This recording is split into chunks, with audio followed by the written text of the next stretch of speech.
Help support AMTV by becoming a patron, an AMTV staff member, and following us over on Twitter. This 100-feet-long studio is one of 7 in a building that may well become the Hollywood of television. When asked as to when was the golden age of television, you may have differing answers, largely dependent on when you grew up.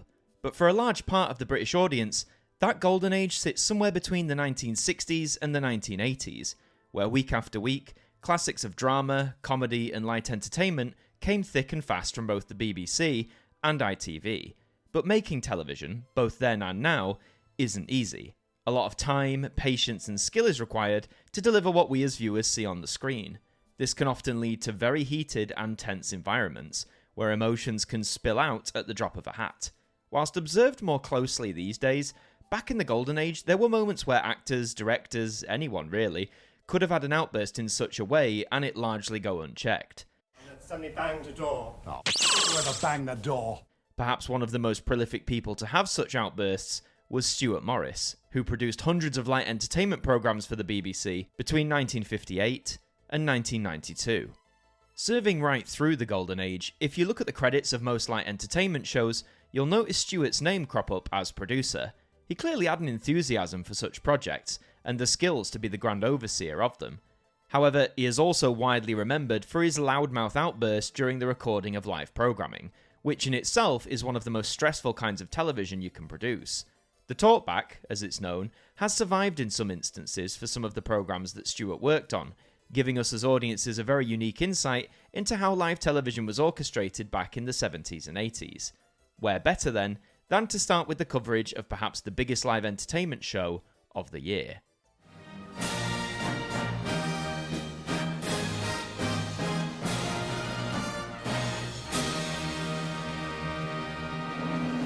"1977 saw the Eurovision Song Contest return to the United Kingdom, after Brotherhood of Man absolutely crushed the competition the year previously. Taking place in London, at the Wembley Conference Centre, the event marked another grand opportunity for the BBC to make an impression not just to audiences at home, but all across Europe and beyond. Naturally, an event of such magnitude, one that would be broadcast live, presented challenges unlike other programmes, and also, already nearly 20 years in at this point, STEWART MORRIS would have been the obvious choice to serve as producer.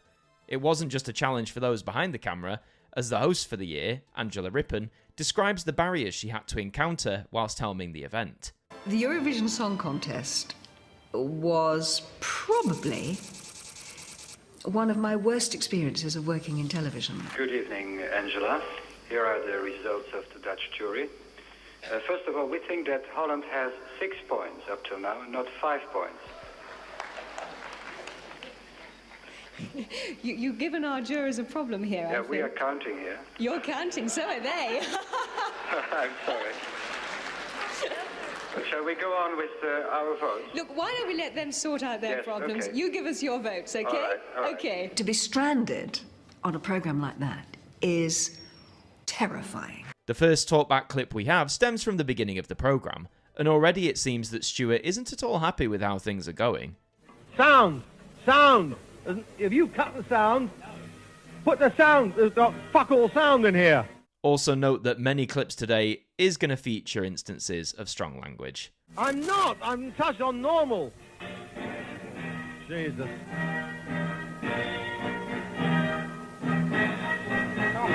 No, but I mean, geez, bloody organisation. You stop this cow. VT, I've cut your talk back, I know. Can you hear me? I'm sure you can. You've got it. I cut it to shut the bloody idiots in Network 1. That's another BBC miracle. Can you ring Network 1 and tell that cow to shut up? Ladies and gentlemen, the winner of the Eurovision Song Contest for 1977 is France. Now, the clip you're about to see in here comes from the end of the show, after Marie Miriam of France claimed victory. Clearly, after a couple of hours, tensions were running high. And to receive her award, Marie Myriam.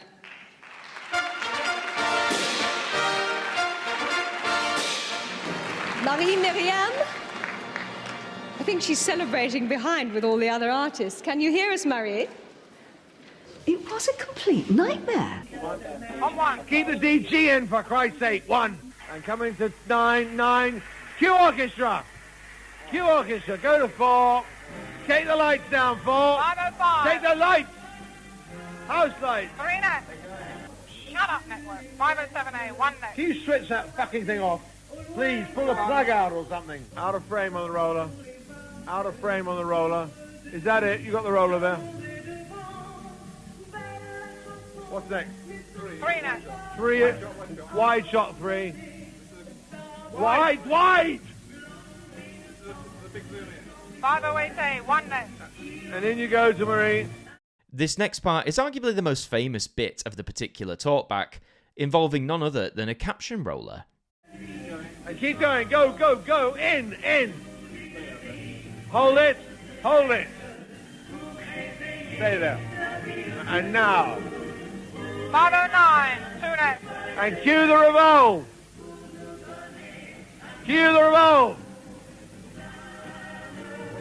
Stand by on the roller. Stop the roller. Get the roller back. Bloody idiot. Where's the defocus? I don't know what bloody page off. Do it.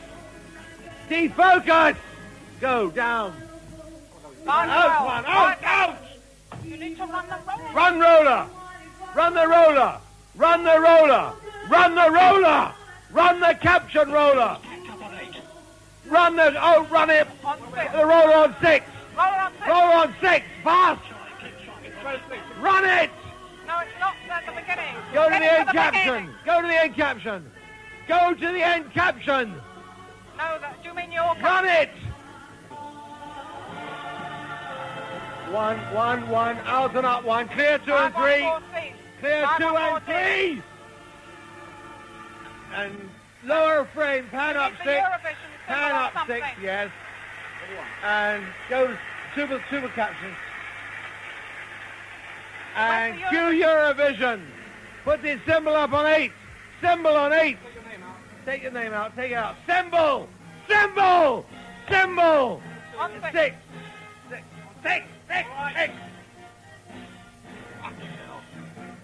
From that you can tell that Stewart was clearly not happy at the issues that were unfolding, but when questioned, this is what his team had to say. Rollers, always. OB bloody rollers, every time. 2 of them. Ugh. Now what the hell happened to the roller on 8? Why wasn't 6 like that? Listen. Yes?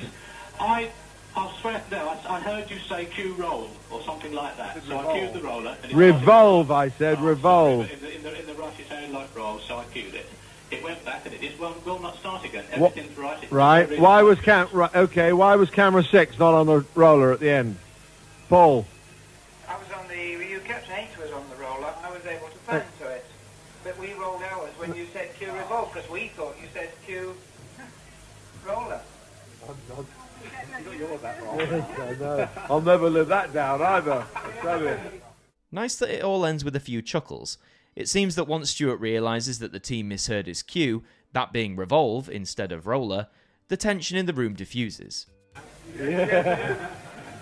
Wasn't that bad. We only had about 4 cock-ups. And only about 4 cock-ups? For a several hours live show, that's not too shabby.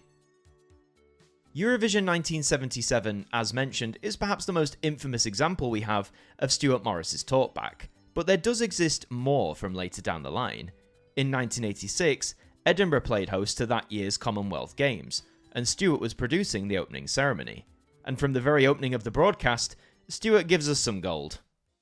Cue the piper! 10, 9, 8, 7, 6, Cue the piper! 5, 4, Play, you bastard. 3, 2, 1. On air, mix the one. Route 1. Each child holding the flag of a Commonwealth nation.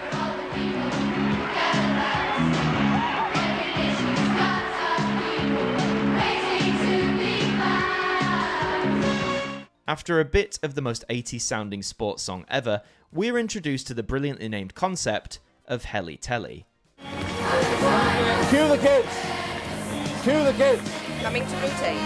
Cue the kids! Coming to 8. On Go. Route 8.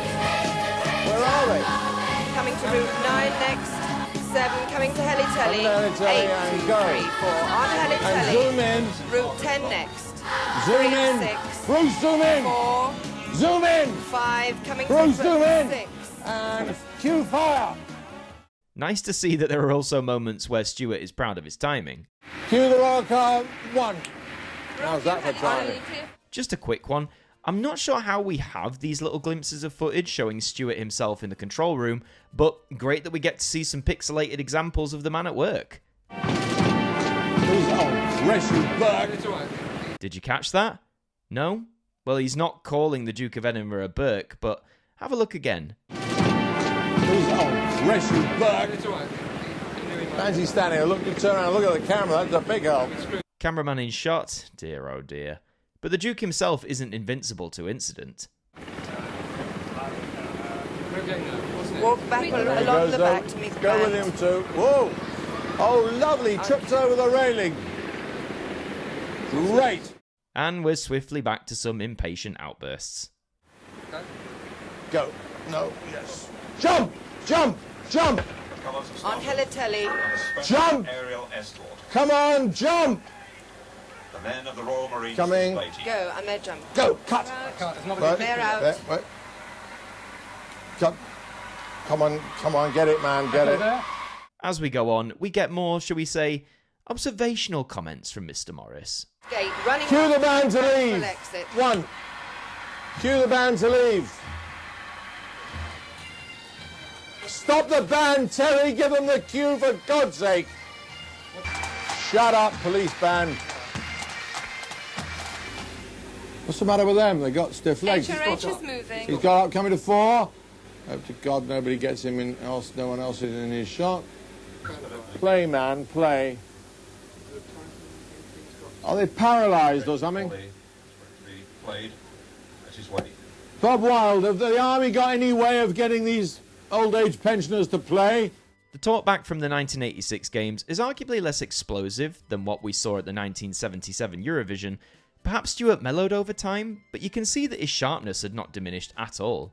He was a professional, with decades in the game, wanting to produce a good show. Very commendable, to say the least. However, there are those who don't look back too fondly on Stewart. Some accuse his manner of being that of a bully, actively demeaning others through his outbursts as a way to assert dominance or control. One more negative account of Stewart's conduct comes from the early 80s, whilst helming the show Lena. Hosted by Lena Zavaroni, she was made famous as a child from the talent show Opportunity Knocks. Since then, little Lena never stopped working, and like many a child star of her era, it would take its toll. By the early 80s, whilst just emerging from her teens, Lena was battling a severe case of anorexia, going several days barely eating a thing. When Stewart Morris brought the issue to Lena's father, he reportedly asked the dad if he couldn't force her to eat. Furthermore, Mike Crisp, a BBC employee at the time, comments that he raised the issue of Lena's failing health to his superiors, supposedly one of them being Stewart Morris. By Crisp's recollection, his concerns were dismissed, although in subsequent years, representatives of the light entertainment group of the time can't recall such a conversation ever taking place. To be clear, Lena Zavaroni's health issues were born long before her working with Stewart Morris, but I'm sure his brash attitude at times wouldn't have helped. Stewart Morris would pass away in 2009, just shy of his 80s. When reading up people giving their recollections, despite the comments of his outbursts, many round off saying that Stewart's attitude in the control room often could get the best out of people, driving them to work to the best of their abilities, even in stressful situations. Everyone reacts differently. That's just a part of human life. Some may view Stewart Morris's conduct as completely unacceptable, a type of direction that should be driven out of broadcasting. Others may view it as completely valid, given the stresses of live television events and needing everyone to be on their A-game. No matter where you stand, Stewart Morris has gone on to become one of those more legendary creatures from the golden age of telly. One you wouldn't necessarily recognise out on the screen, but given his sheer prominence in light entertainment for 3.5 decades, and of course the talkback clips, he reminds us of an era that in many ways has long since left British broadcasting. I'll leave you with some words from Stewart himself, recalling a humorous moment with singer Shirley Bassey. We put her in this basket, and the captain of the rig went with her. And I said to her, Shirley, I'll play you the foldback. You're singing live, nothing to worry about. We'll lift you just 3 feet off the rig so that it will appear on camera that you're in midair. And then on the walkie-talkie, I talked to the crane driver and said, right, swing her out. And they swung her right out over this force 7 gale. And what you are actually watching there is Shirley swearing at me in language that I couldn't repeat. And then eventually we landed her, and she walked straight up to me and punched me. Thank you to our patrons for helping to support the show, and a special thank you to Macra, Sean Knock, Dord Khan, Liam Domain, AJ Mac 200017, Deck, Jen, Traffy, Tim Ripley, Mr. Eurovision 1986, Marnanel Thurman, 40-something Manchild, Jerry Ralph, John McLeod, James Wallace, Ben, Stephen Oliver, Tegan, Shadowfiend 180X, Swan Bronson, Adam Gamer, Fonzie Daz, Seraphic Euphoria, Real Random, Matthew Elif, Pigeon's House, and Shah H, our AMTV staff members.